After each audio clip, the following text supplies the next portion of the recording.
Bonjour, bonsoir ou bon brunch peut-être si vous me regardez un dimanche matin, on sait jamais. Il arrive un jour dans la vie d'un photographe où les photos s'accumulent de plus en plus et à ce moment son petit dossier nommé photo finit par ressembler à un véritable bazar. D'ailleurs la dernière fois vous souhaitiez impressionner un proche en lui montrant cette fameuse photo de vous en train de faire un salto arrière dans un cercle de feu au-dessus du vide. Il faut dire que vous étiez en forme ce jour-là, mais hélas pour vous, pas moyen de la retrouver. Il faut se rendre à l'évidence, il est temps de mettre un peu d'ordre dans tout ça. Alors dans cette vidéo, on va voir ensemble une méthode étape par étape pour organiser vos photos, même si vous ne l'avez jamais fait et que vous partez de zéro. On va voir notamment comment créer une structure de dossier efficace et comment bien renommer ses photos. Allez, c'est parti, en avant, Guingamp. Avant de commencer cette vidéo, je vous rappelle que vous pouvez retrouver mon guide gratuit sur les bases de la photo ainsi que ma formation gratuite sur le même sujet en description de cette vidéo. Je vous invite donc à aller récupérer ces ressources si ça vous intéresse. Et en description, vous avez aussi accès à la version article de cette vidéo. C'est une ressource très complète et détaillée pour ceux qui souhaiteraient creuser le sujet plus en profondeur. Étape numéro 1, regroupez vos photos au même endroit. Si vous utilisez plusieurs appareils différents pour prendre vos photos ou les stocker, il est fort probable qu'elles soient éparpillées aux 4 vents. Alors pour commencer, créez un dossier que vous pouvez nommer sobrement photo sur votre ordinateur et partez à la chasse aux photos sauvages. Vérifiez vos ordinateurs en faisant éventuellement une recherche depuis l'explorateur. Vérifiez aussi votre téléphone, votre tablette et vérifiez aussi votre boîte email et vos réseaux sociaux. Attention, lors de votre regroupement, il est possible que certaines photos aient les mêmes noms. Ainsi, si vous les déplacez dans un même dossier, certaines photos risquent d'en remplacer d'autres. Dans ce cas, créez des dossiers provisoires en attendant les prochaines étapes. Si vous utilisez plusieurs logiciels de post-traitement, pensez aussi à modifier le dossier où il réalise l'exportation des photos traitées. Pensez aussi éventuellement à numériser vos photos papier préférées. Étape numéro 2, créez une structure de dossier pour l'organisation des photos numériques. Une arborescence de dossiers est le moyen le plus simple et efficace pour organiser ces photos et les retrouver. Souvenez-vous, je vous avais dit de créer un simple dossier photo. C'est parfait pour commencer, on va créer tous nos autres dossiers dans celui-ci. L'organisation des dossiers par date est celle qui convient le mieux à la plupart des photographes particuliers. Au premier niveau, on a les dossiers années, puis dans les dossiers années, on retrouve les dossiers mois, et enfin dans les dossiers mois, on retrouve les dossiers événements. Petite remarque, si vous prenez peu de photos, vous pouvez aussi mettre directement les événements dans les dossiers années et ne pas mettre de dossier mois. Pour chaque dossier événement, vous pouvez éventuellement mettre la date, année, mois et jour dans cet ordre pour permettre un classement chronologique par l'explorateur, suivi d'une brève description de l'événement. Par exemple, ça donnerait 2025-04-26, vacances à Nice. Éventuellement, vous pouvez mettre une plage de date au début du nom du dossier. Je vous conseille de numéroter chaque mois pour garder leur ordre chronologique et d'utiliser 2 chiffres, sinon votre explorateur risque de mal classer vos dossiers. En pratique, lorsque vous revenez d'une séance photo, disons de vos vacances à Royan en août, vous avez juste à parcourir votre structure en cliquant sur le dossier photo, puis 2025, puis 08 août, puis à créer un nouveau dossier événement comme par exemple 2025-08-15, vacances à Royan. Là aussi, éventuellement, vous pouvez mettre une plage de date. Une fois le dossier créé, vous avez juste à importer vos photos dedans. Bien sûr, il existe toujours des cas particuliers. Par exemple, un photographe animalier pourrait vouloir définir sa structure en fonction des sujets photographiés, ou un professionnel pourrait avoir les grands types de projets en premier niveau, puis les années et enfin les événements par exemple. Je vous conseille aussi de mettre vos photos exportées dans des dossiers distincts. Étape numéro 3, déposez vos photos dans vos dossiers. Une fois vos rangements créés, déposez vos photos dans les dossiers appropriés. C'est la partie la plus difficile car vous devrez passer en revue toutes vos photos et les trier. Si vous ne vous souvenez plus de quand vous avez pris une photo, vérifiez ces métadonnées. Les métadonnées sont des informations sur la photo comme quel appareil photo a été utilisé, quel jour et à quelle heure a été prise la photo, quel objectif a été utilisé, etc. etc. Vérifier les métadonnées avec la méthode classique que je vous ai montré juste avant peut être un peu long si on a plusieurs photos à vérifier. Il existe heureusement une méthode plus rapide sur Windows.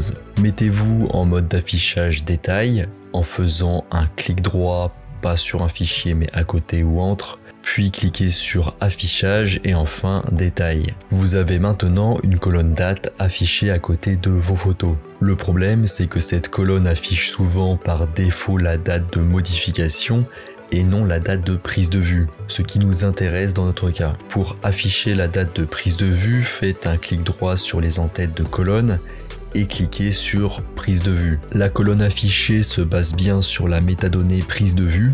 Les photos sont normalement automatiquement triées par date et heure de prise de vue croissante une fois que vous ajoutez cette colonne. De cette manière, vous savez en un coup d'œil quand ont été prises vos photos. Étape numéro 4, supprimer les photos inutiles. Les deux catégories de photos à supprimer sont les doublons. Ce sont les photos identiques ou qui se ressemblent trop. Vous n'avez probablement pas besoin des 30 photos de votre chien qui dort sur le canapé.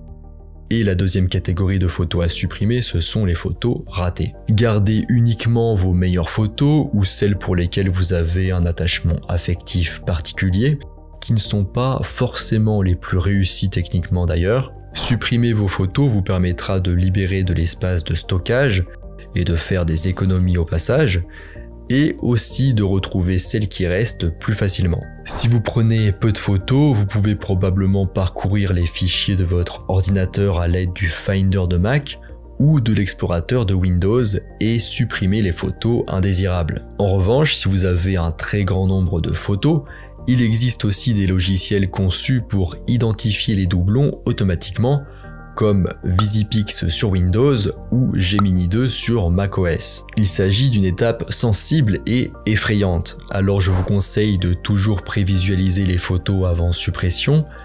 Je vous conseille aussi de conserver si possible des copies. Si vous n'avez pas regardé les photos supprimées après 1 an ou 2, vous pouvez sans doute les éliminer définitivement. Et enfin, je vous conseille de choisir un logiciel avec tolérance réglable, comme VisiPix par exemple. Je recommande vivement à tous les photographes qui disposent d'un grand nombre de photos ou qui souhaitent se professionnaliser d'utiliser un gestionnaire de photos. L'intérêt de ce type de logiciel est de permettre la notation, la création de collections, mais surtout l'étiquetage avec des mots-clés. Étape numéro 5, renommer vos photos. Lorsque vous déplacez vos photos dans leur nouveau dossier, il est préférable de les renommer.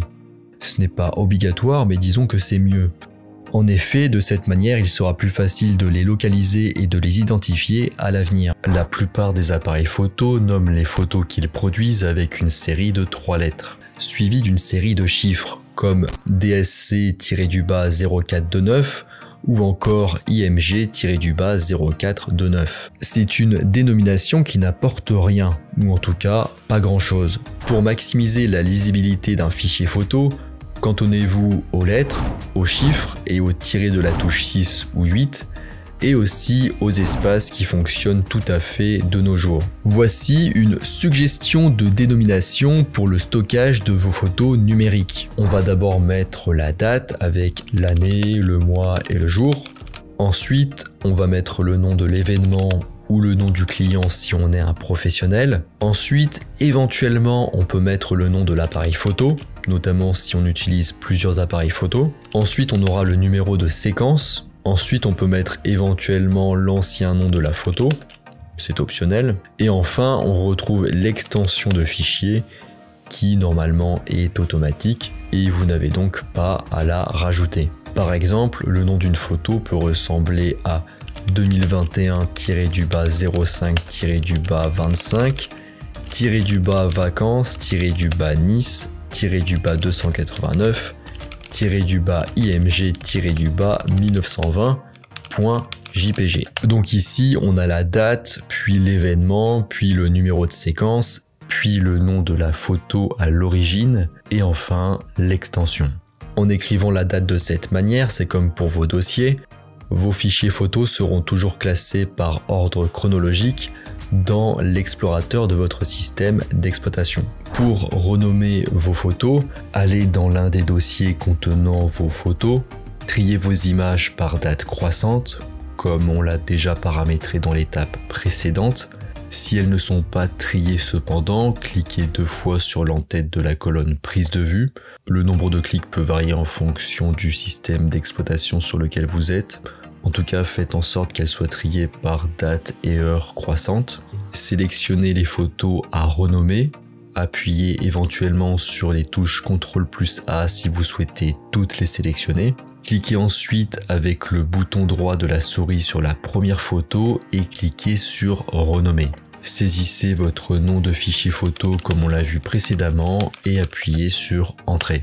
Le système ajoutera automatiquement un numéro entre parenthèses à la fin du nom de la photo qui représentera le numéro de séquence de la photo.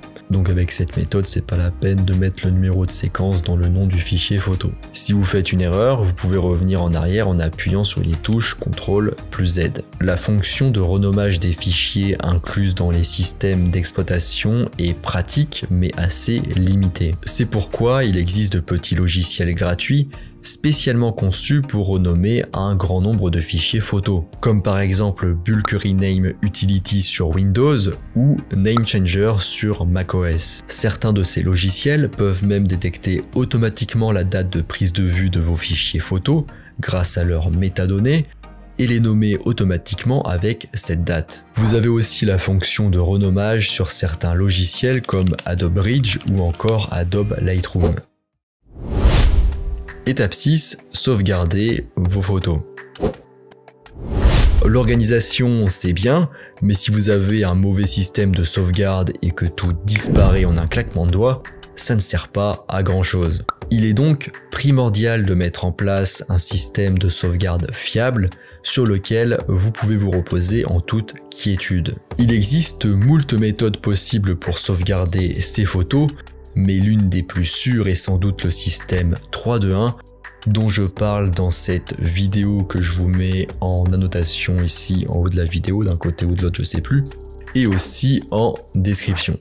Je vous rappelle que vous pouvez retrouver mon guide gratuit sur les bases de la photo ainsi que ma formation gratuite sur le même sujet en description de cette vidéo. Je vous invite donc à aller récupérer ces ressources si ça vous intéresse. Et en description, vous avez aussi accès à la version article de cette vidéo. C'est une ressource très complète et détaillée pour ceux qui souhaiteraient creuser le sujet plus en profondeur. Si vous avez 3 choses à retenir de cette vidéo, c'est que 1. Une bonne organisation repose sur une structure de dossier bien organisée, en général par date. 2. Renommer ses photos est aussi important pour être bien organisé. Et enfin 3. Il est important de se reposer sur un système de sauvegarde fiable. Maintenant, vous avez le choix entre laisser le chaos comme il est et même le laisser s'empirer, ou reprendre les choses en main dès maintenant. Ça sera difficile au début, mais à moyen long terme, ça en vaut la peine. On arrive à la fin de cette vidéo sur l'organisation de vos photos, j'espère que ça vous a plu. Si c'est le cas, vous pouvez mettre un j'aime, vous abonner, voire commenter ou encore partager pour me soutenir. Si vous faites au moins l'une de ces actions, ça permet de mettre en avant la vidéo, la chaîne, et moi ça me permet de continuer, donc merci à tous ceux qui jouent le jeu. Moi je vous laisse ici à votre organisation et je vous dis à bientôt sur les internets mondiaux.